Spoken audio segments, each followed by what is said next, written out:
Alors aujourd'hui, quand on parle de formation des commerciaux, on s'aperçoit d'ores et déjà qu'il y a une idée forte, c'est que le métier de commercial n'est pas un métier complètement inné et qui nécessite une vraie professionnalisation. Et nous militons, nous, en tant qu'école, Euridis Business School, pour cette professionnalisation. Alors ça passe par notamment des compétences comportementales qui doivent être très importantes, que ce soit le niveau de langage, le niveau intellectuel qui permet de donner une vision au client. Et puis de plus en plus, aujourd'hui, tout un ensemble d'outils, alors qu'on pourrait résumer sous l'appellation Sales Tech, qui vont aider fortement les commerciaux, que ce soit du ciblage et pour la prospection, et qui fait le lien d'ailleurs avec le marketing, et ensuite tout un ensemble d'outils via par exemple les réseaux sociaux qui vont défendre une manière par exemple d'adresser le client, de pouvoir ensuite l'interpeller et puis aider à transformer justement du business et donc de la vente. Alors si on parle de déontologie, mais j'allais dire qu'avant la déontologie, pour moi il y a un élément important qui est la question de la culture générale. D'habitude, j'ai tendance à dire que la culture générale, c'est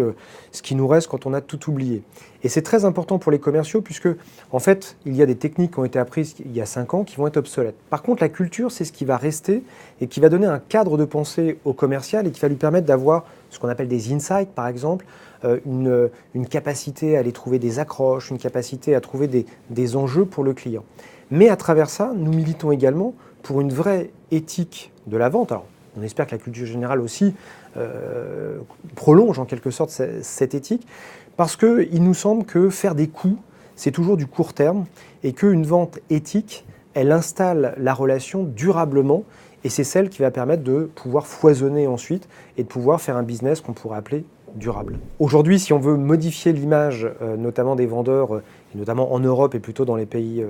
dans le pays latin, justement, il faut que les écoles de formation militent pour avoir cette dimension, qu'elle soit éthique d'une part et professionnalisante, et pas dire, et je vais caricaturer, souvent on dit à des jeunes, toi tu es un tchatcheur, tu vas être vendeur. Ben nous on milite exactement pour l'inverse, c'est avoir au contraire une capacité d'écoute et aller trouver de la vraie valeur. Donc ça passe par de la formation, ça passe aussi pour que les managers portent ce sujet éthique, et puis sûrement par des associations ou par tout un ensemble de structures qui doivent se fédérer pour porter cette dimension éthique dans la vente. Pour le 4e Social Selling Forum, ou en tout cas pour un prochain, la question justement de l'éthique serait sûrement une belle thématique, puisque après avoir aligné le marketing et les sales, et puis cette année être plutôt sur les sales tech,